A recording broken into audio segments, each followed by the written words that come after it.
प्रतिश्रुति दे जने दिव्यांग को लक्ष टंकार उपरे अधिक टंका ठकी नेले एभली जने दिव्यांग युवक जे प्रेम रे पड़ी प्रथमे प्रेम कले जने युवती तांको फोन माध्यम इंस्टाग्राम माध्यम तापर तांको परिवार लोकों संगे ताको भेटेइले एवं एभली अवस्था देखि मध्य परिवार लोक प्रतिश्रुति देले एई भली जने दिव्यांग युवक सहित तांको झियर विवाह करबा पई तेनु ये मध्य जेहेतु युवती संगे फोन माध्यम प्रेम संपर्क थिला तेणु किभली भाबे तांको ठकी नै से संबंध में थाना एतला देइछन्ती थाना द्वारस्थ होइछन्ती प्रतिक्रिया नबा जे आपण कोन किभली भाबे से युवती संगे आपण संपर्क गड़ी उठिला तापर आपण वर्तमान मध्ये थाना एतला देइछन्ती कोन अभियोग कोन आपण केमिति कोन से युवती संगे संपर्क सर हम इंस्टाग्राम रे चैटिंग रे मेसेज हला भल पाया कथा कही हमें कथाता होतलु कथाता हला परे तार मझिरे तार मोबाइल टा डिलीट हो खराब हो गला खराब होला परे तापर ता माँ फा संगे समस्या कथाता करैला कथाता करई ता माँ भी मते प्रतिशोध देला आ कहला हो पुओ आ मोबाइल टा खराब आज आपनकर एभली जो अवस्था आपनकर तो दिव्यांग दुईटी गोड़ आपनकर एक प्रकार खराब ता भीतर आपन किभली भाबरे सी आपन संगे आपन ताको अवस्था देखाइथिले आपन जो गोड़ अवस्था शरीर अवस्था आपन से झिए देखिथिला हाँ सर जिते मोबाइल टा खराब हो गला से सेठू मते कहले आ मोबाइल टा ठीक हो गले मु तो पुओ देखनी तुमको आउ मोबाइल टा देखी आउ किसी असुविधा नहीं से गोड़ कटे जहाँ भी होता किसी असुविधा नहीं तो संगे आम बाहर कराहब झील कहला ना झीर माँ कहला भेट हो फोन माध्यम फोन माध्यम तापर मु गोटे विश्वास करी माँ ये जो गोटे माँटा जो एत कथा कहते मु कौन कली मोबाइल दुकान को से जाते मोबाइल दुकान को 1500 टका छाड़ी आ भल मत एमती खर्च बार्च गाड़ी फाड़ी ये करी कहले मु टोटाल 2200-2300 टका खंड पलैला तापर कौन कली कौन करी 1500 टका मोबाइल नेला आउे भल मत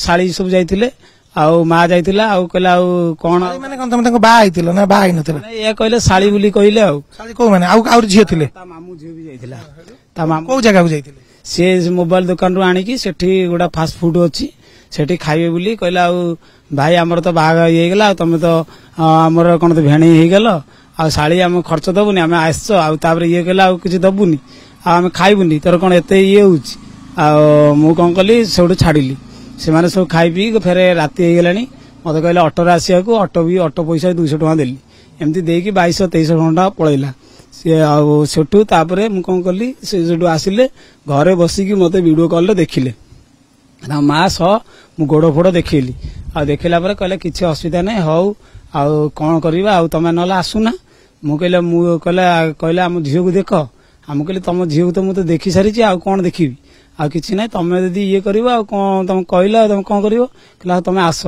मु तोळे आसिली आसिला पर मु कहली कोड रहिबी कहला हम घर रहिबी किछि असुविधा नै तापर सेटु एतोळे मु आसिया पूर्वरु तांकर कोन गोटा केस हेतिला मु से विषय जानिनी आ से पिला तांको कोन हैरान करथिला से मते नंबर देले मु नंबर देला पर मु से पिला सार मु कहली काई तमे एमिति करछो ये करछो तमे काई तांको कॉल करछो मु खाली सेति खाली कहिथिली तापर ये कहले आ देखो एमिति हमर गोटा केस हेइछि आ तमे कोन कर सेठी कौन तो तमे बाहर रही जाओ तुम ना घर को पड़े जाओ आ घर जाइए ये कर मामू फामू समस्त आसिक मत बलदेवी पाखे देखिले देखला पर सेठू मत कहले आ पुओ आमर गोटा केस होता आठी बहुत पैसा जाइए बोले करज हो जाइए से करज मत कालू कालू करुँच तू टे देदेले हाँ ना आर ग्रुप रे पैसा आनी ग्रुप वाला मत ये कर बड़ भाई कौन गोटा मानसिक थिला ता देहरे भी से पैसा आनी आ ता बापा होटेल रे काम करे आउटू सी जो एक कहले मुझे हौ जदि कहलनी हौ किसी कथा नहीं केते टंका देलो मते मागिथिले कोन तो टंका 1,20,000 मागिथिले कहिथिले मु मोर तांको देइथिली थर देइथिली 50,000 देली तापरे कोन आउ देली 40 तापरे देली उटा 35 आउ जा भलो मत जा खर्च खर्च मागंती मु देली आ मु ताको दिन रे एमती संपर्क तमे एते टंका देइ देलो तांको मु देखंतु टोटाल मासे हला हम तांकर मोर कथा था तापर गोटा माटा को विश्वास करिकी मु एते सब मत तांकर आधार कार्ड फोटो फोटो घर लोक कहले तुमको बाहागर करिवे माने ताके झियो संगे हां मां कहला देखो मु कथा देई दिछि माने कथा एपट सेपट बना बलदेवी ठाकुर फाकुर राण सम्मति राण खाइले आ मु कहले गोटा माटा तो कहूचे कोन करबा तापर ता बापा ता माई भाई सम्मत मते देखिले ता आई भाई सम्मत देखि कहले नाय हमर पूरा किछ असुविधा नै छोटा हले कोन हे गेला ତୁ ତ ଆମର କିଛି ତାହେଲେ କାମ କରିପାରୁଛୁ, କିଛି ନହେଲା ନାହିଁ, ଝିଅକୁ ତ ଗଣ୍ଡେ ଖାଇବାକୁ ପିନ୍ଧିବାକୁ ଦେଇପାରିବୁ, ଆମେ ତ ହେଲୁ ଗରିବ। ତାପରେ ମୋର ସବୁ କଣ ସବୁ ଅଛି ସବୁ ମୁଁ ବି କହିଥିଲି। ତମେ କଣ ଏମିତି ପେଶାରେ କର ଯେ ତମକୁ ପସନ୍ଦ କରିଗଲେ ରୋଜଗାର କର କି କଣ କେମିତି ତମେ କର? ମୋର ରୋଜଗାର ମୁଁ ତାଙ୍କୁ ଖାଲି ଜଣେଇଥିଲି, ମୁଁ ଟ୍ରେନରେ ଗୁଟକା ବେପାର କରେ, ମୋର ସେମିତି 1200 ଟଙ୍କା 1500 ଟଙ୍କା ଦିନକୁ ହେଇଯାଏ। ଆଉ ତା ଦେହରେ ମୋର ଏଇ ହେଲା ଇନକମ ହେଲା ଏତିକି, ଆଉ ଅଲଗା ନାହିଁ। ମୁଁ କହିଲି ଏଇ ଏତିକି ଇନକମ, ମୋର ଖର୍ଚ୍ଚ ବାର୍ଚ୍ଚ ଯାଇକି ଏମିତି 1200। ତମର ଟଙ୍କା ରୋଜଗାର ହେଲା, ତାପରେ ତମେ ତାଙ୍କୁ ଟଙ୍କା ଦେଲ, ସେ ତମକୁ ଟଙ୍କା ମାଗିଲେ, ତମେ ତାଙ୍କୁ ଟଙ୍କା ବି ଦେଲ। ଏବେ କଣ ପୁଣି ବିବାଦ ହେଲା? କାହିଁକି ସେ ଝିଅକୁ ବାହାଘର କରିବେନି ନା କଣ ଅସୁବିଧା ହେଲା? ବିବାଦ ଯେ ସେ ମତେ ଆଗେ ଇଏ କରିକି, ତାପରେ ଯୋଉଦିନ ପଇସା ପୁରା କ୍ଲିୟର ହେଇଗଲା 35,000 ଦେଲି, ସେଇଠୁ କଣ କଲେ ତାପରେ ଦିନ ମତେ କଣ ତ ସେଇଦିନ ଆସିକି ମତେ ସେଲ୍ଫି ମାଗିବାକୁ ତାଙ୍କ ଝିଅ ମତେ ମୋବାଇଲ ମାଗିଲା ଯେତେବେଳେ ମୁଁ କହିଲି ଆଉ ନିଏ କଣ କରୁଛି, ଆଉ ମୁଁ କହିଲି କଣ ଏତେ ସମୟ କରୁଛୁ କହୁନୁ, ନହେଲେ ମୋ ପାଖରେ ଆସିକି ଇଏ କରୁନୁ। ସେ ମୋ ପାଖରେ ନ ଆସିକି ସେଇଠି ତାର ସବୁ କଣ ଡିଲେଟ ମାରିଦେଇକି ତାପରେ କହିଲା ହଉ ତୁ ଯା ଖାଇବି, ଯା ଭୋକ କଲାଣି ଖାଇବି, ଯା ଆମେ ଯାଉଛ। ତାପରେ ଦେଖିଲା ବେଳକୁ ତାର ସବୁ ତାଙ୍କର ସବୁ ଯୋଉ ସବୁ ଥିଲା ସେ ସବୁ ଫଟୋ ସବୁ ଦେଇଥିଲେ, ଯୋଉ ଇଏ ଗୋଟା ଭିଡିଓ କରିଥିଲି। ଝିଅର କଣ ଫଟୋ ଥିଲା? ଝିଅର ତାର ସବୁ ମାନେ ତାର ସବୁ ମାନେ ସେ ଷ୍ଟାଇଲିଶ ଫଟୋ ଏମିତି 50-60ଟା ଖଣ୍ଡ ଦେଇଥିଲା। ଆଉ ତାପରେ ତାର ମା ର ଫଟୋ ବି ଦେଇଥିଲା, ତା ମା ର ଆଧାର କାର୍ଡ ବି ଦେଇଥିଲା, ଆଉ ଏମିତି ସବୁ କିଛି ଦେଲା ଥିଲା। ତାକୁ ସବୁ ସେ ଡିଲେଟ ମାରିଦେଇକି ଇଏ କଲା। ମୁଁ ଯେତେବେଳେ ଗଲେ ମୁଁ ରୁମ୍ ଭିତରୁ ଯାଇକି ଯେତେବେଳେ ଖାଇବାକୁ ଗଲି, ମୁଁ ଦେଖିଲା ବେଳେ ସବୁ ଡିଲେଟ ହେଇଯାଇଛି। ସେ କହିଲେ କିଛି କଥା ନାହିଁ, ସେ ଇଏ ସବୁଠୁ ମୁଁ କହିଲି ତମେ କଣ ଆଜି ପଇସା ନେଇଗଲ, ତମେ କଣ ବିଶ୍ୱାସଘାତ କରୁଛ, ଇଏ ସବୁ କଣ କାମ? ତାପରେ ମତେ ଆଉ କିଛି ନ କହିକି କହିଲେ ତୁ ଭଲ କାମ କରିନି, ସିଏ ଟୋକାଙ୍କ ସାଙ୍ଗରେ ତୁ କଣ ପାଇଁ କଥା ହଉଛୁ? ମୁଁ କହିଲି ସେ ଟୋକା ସାଙ୍ଗରେ ମୁଁ କଥା କିଛି କୋଉ ଟୋକା? ସେ ତାଙ୍କର ଗୋଟା କେସ୍ ହେଇଥିଲା ସେ ଆମର ରାଜନଗରରେ ଗୋଖା। ତାପରେ ଏବେ କଣ ତମର ବାହାଘର ପାଖକୁ ସେ ମନା କଲେ ନା? କହିଲେ କଣ ପାଇଁ କଥା ହଉଥିଲୁ, ଇଏ କରୁଥିଲୁ, ଆଉ ତତେ ବାହାଘର କରିନଥିଲୁ, ଛୋଟାଟା କଣ? ଆଉ ସିଏ ଟୋକା କତିକି ମୋର ଭିଡିଓଟା ମାନେ ରେକର୍ଡିଂ ରେ ଛାଡିଛନ୍ତି।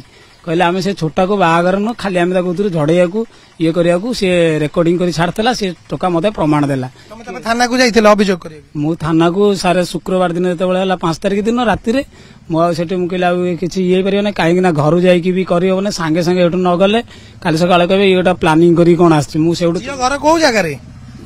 ବିଲିକଣା, ମାନେ କୋଉଠି ରାଜନଗର ନା ପଟ୍ଟାମୁଣ୍ଡେଇ? ରାଜନଗର ବ୍ଲକ ବାଲିକଣା। ତମର କେନ୍ଦ୍ରାପଡା କାହିଁ ଆସିଥିଲ ତାଙ୍କ ସାଙ୍ଗରେ କଣ? କେନ୍ଦ୍ରାପଡାରେ ତାଙ୍କ ମାମୁଁ ଘରେ ସେ ରହୁଥିଲେ। ମାମୁଁ ଘର କୋଉଠି କେନ୍ଦ୍ରାପଡାର? କେନ୍ଦ୍ରାପଡାରେ ମତେ କହିଥିଲେ ବାରଙ୍ଗ, ବଡ ବାରଙ୍ଗ, ସେ ବାରଙ୍ଗ ଛକ କତିକି ଆସିବାକୁ। ଟଙ୍କା ଯୋଉ ଦଉଥିଲ କୋଉ ଜାଗାରେ ଦଉଥିଲ? ହାତରେ ଦେଇଥିଲ ନା ଫୋନ ପେ ରେ ନା କ୍ୟାଶ ରେ? କେମିତି? ମୁଁ ଯେତେବେଳେ ସେ ଆସନ୍ତି ମତେ ଲଜ୍ କତିକି, ଲଜ୍ କ୍ୟାମେରାଟା ବି ଅଛି, ସେଇଠି ମତେ ଖାଇବାକୁ ଦିଅନ୍ତି। ସକାଳେ ଦିପହରେ ଖାଇବାକୁ ଆଣନ୍ତି, ରାତିରେ ଖାଇବାକୁ ଆଣନ୍ତି, ସେଇଠି ଆଣିଲା ବେଳେ ଆଉ ମତେ ଇଏ କରନ୍ତି। ଆଉ ତମେ ଲଜରେ କାହିଁ ରହୁଥିଲ? ମୁଁ ଆଉ ଲଜରେ ମୁଁ କହିଲି ଆଉ ଏମିତି ତ କଥା କିଛି କହିହବନି ଘରେ, ଆଉ କାଳେ କଣ କହିବେ କଣ ଧରିବେ। ସିଏ ବି ମତେ ମନା କଲେ 24 ଘଣ୍ଟା, ଦିନ ରାତି 24 ଘଣ୍ଟା। ତା ଭଉଣୀ, ତା ମା ସମସ୍ତେ ମୋ ସାଙ୍ଗରେ ଫୋନରେ ଏନି ଟାଇମ ରାତି ଦିନ ମତେ ଶୋଇ ଦେଲେନି। ଆଉ କଣ କରୁଛୁ କଣ ନାହିଁ ମତେ ମାନେ ଏମିତି ଇଏରେ ଫସେଇ ଦେଲେ ଯେ ମୁଁ ଆଉ ଆପଣଙ୍କୁ କଣ କହିବି। ମୋର ମୋ ନମ୍ବରକୁ ଦେଖିବେ, ତାଙ୍କର ନମ୍ବର ସବୁ ନମ୍ବର, ଖାଲି ଦିନ ରାତି 24 ଘଣ୍ଟା ଆସିଲା, କାହା ସାଥିରେ ମୁଁ କଥା ହେଇପାରିଲିନି। ମତେ ଏମିତି କହିଲେ ଭଲ ପାଉଛୁ, ଆଉ ତୁ ଯଦି ଘରେ ଯଦି ଏକଥା କହିବୁ, କଥା କୋଉ ଯଦି କହିଦେବୁ, ତମ ଘର ଲୋକ ତତେ ଅଲଗା କରିଦେବେ ଆମଠୁ। ମୁଁ କହିଲି ସେମିତି ନୁହଁ, ହଉ ମୁଁ ତାଙ୍କ ସାଙ୍ଗରେ କଥା ହେବିନି। ଆଉ ତାପରେ ମତେ କହିଥିଲେ କୋର୍ଟ ମ୍ୟାରେଜ କରିବାକୁ, କୋର୍ଟ ମ୍ୟାରେଜ କରିକି ଛାଡିବେ ବୋଲି କହିଥିଲେ। ଆଉ ଆମେ ତ ଗରିବ ଲୋକ ଦେଇପାରିବୁନି। ଆଉ ମୁଁ କହିଲି ହଉ ଯୋଉଟା ବି କହୁଛ ଠିକ କଥା, କିଛି ଇଏ ନାହିଁ, ଆମ ଘର ତ ଏଫଆଇଆର ଦେବା ପରେ କଣ ଅସୁବିଧା ହେଲା? ଥାନାରେ ଏଫଆଇଆର ଦେଲି। ତାପରେ ସେକେଣ୍ଡ ଦିନ ବି ତାଙ୍କୁ କଣ ତ ଫୋନ କରିଥିଲେ ମତେ ସୋମବାର ଦିନ, କହିଲେ ଆଉ ତାଙ୍କ ସେ ତ କଣ ଗାଁରେ ନାହାନ୍ତି। ମୁଁ କହିଲି ତାଙ୍କ ମାମୁଁ ଘର ଅଛି, ତା ଦେହରେ ନମ୍ବରଟା ଏଡ୍ କରାଯାଇଛି। କଣ ଚାହୁଁଛ ତମେ? ତ ତାଙ୍କୁ ତମର ଏ ରୂପ ଦେଖିଲେ, ତମର ଫେସବୁକ୍ ମାଧ୍ୟମରେ ତାଙ୍କ ସାଙ୍ଗରେ ବା ଇନଷ୍ଟାଗ୍ରାମରେ ସମ୍ପର୍କ ହେଲା, ତାପରେ ତମଠାରୁ ସେ ଟଙ୍କା ଲୁଟି ନେଇଗଲେ, ନେଲା ପରେ ଏବେ ବାହାଘର କରୁନା, ତମେ ଚାହୁଁଛ କଣ ବର୍ତ୍ତମାନ? ଦେଖନ୍ତୁ ଗୋଟେ ମା, ଆମେ ମାକୁ ସମସ୍ତିକି ଆମେ ମା, ତମେ କଣ ଚାହୁଁଛ ଯେ ସେ ଝିଅକୁ କଣ ବାହା ହେବାକୁ ଚାହୁଁଛ ନା କଣ ହେଲା ଅସୁବିଧା ଯେ ଏବେ କଣ ଚାହୁଁଛ ତମେ? ନ୍ୟାୟ କଣ ଚାହୁଁଛ? ନ୍ୟାୟ ବୋଲି ଦେଖନ୍ତୁ, ମତେ ବି ଆଇଏସି ପଚାରିଥିଲେ, ଆଉ ଯେତେବେଳେ ଏସବୁ କଥା ଜାଣିଲେ ମତେ କଣ କରୁଛୁ କଣ ନାହିଁ ସବୁ ପଚାରିଲେ, ଆଉ କହିଲେ ତୁ ତାକୁ ବାହା ହବୁ। ମୁଁ କହିଲି ସାର୍ ମୁଁ ତ ବାହା ହେବା ପାଇଁ ଏତେ ସବୁ କରିଥିଲି। କହିଲେ ହଉ କିଛି କଥା ନାହିଁ, ତୁ ଯା, ଆଉ ଆମର ନାୟକ ମ୍ୟାଡମକୁ ଦେଲେ ଏଫଆଇଆର ଦେଇକି, କହିଲେ ତୁ ଯା, କିଛି ବ୍ୟସ୍ତ ହନା, ଏତିକି ଖାଲି କହି ଛାଡିଥିଲେ। ଟଙ୍କା କେତେ ଦେଇଛ? ମୁଁ ଦେଇଛି 1,25,000 ତାଙ୍କୁ କ୍ୟାସ୍ ଦେଇଛି। କେତେ ଦିନ ଭିତରେ? ମୁଁ ସେଇଠି ସାର୍ 5 ଦିନ ଭିତରେ ଦେଇଛି। ତା ସାଙ୍ଗେ ସମ୍ପର୍କ କେତେ ଦିନ? ସମ୍ପର୍କ ବୋଲି ଟୋଟାଲ ଆଜିକି ହେଇଗଲାଣି ମାସେ। ମାସକ ଭିତରେ ସମ୍ପର୍କ, ତା ଭିତରେ ଟଙ୍କା ବି ଦେଇଦେଲ? ହଁ ସାର୍। ନିଶ୍ଚିତ ଭାବରେ କହିବା ଆଜି ଗୋଟିଏ ମାସର ମାତ୍ର ସମ୍ପର୍କ ଇନଷ୍ଟାଗ୍ରାମ ରେ, ତା ଦେହରେ तांका संगे संपर्क गढ़ी उठिला परिवार लोक भी झीर बाहाघर पई प्रतिश्रुति देले झील संगे मध्य तांकर प्रेम संपर्क बढ़ी उठिला एभली चिटिंग करी जो दिव्यांग युवक को तांकर लक्षे केते टंका रखिथिले 25,000 टंका ताको परिवार लुटि नैचंती एवं से मध्य थानार द्वारस्थ होइचंती तेबे देखिबा निश्चित भाव में थाना एति प्रति दृष्टि देबा दरकार एवं एभली जो दिव्यांग युवक को जो चिटिंग करा जायछि ता ऊपर मध्य कार्यानुष्ठान नेबार आवश्यकता रहिछि। केन्द्रापड़ा कैमरा पर्सन राजेंद्र परिडा संतोष पंडा कनक न्यूज।